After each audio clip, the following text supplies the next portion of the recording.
Hi, in today's video, I'm gonna be walking through how to add another email account to Outlook Web.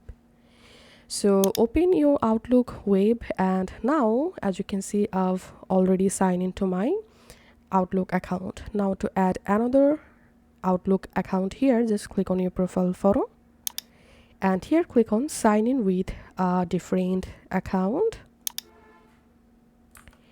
And now in this box, go ahead and add your another Outlook account, email address, phone number, and then just click on next. And then right here your account password, click on sign in, and that's it. Now as you can see, I've successfully signed into my another Outlook account. So this is how we can do it.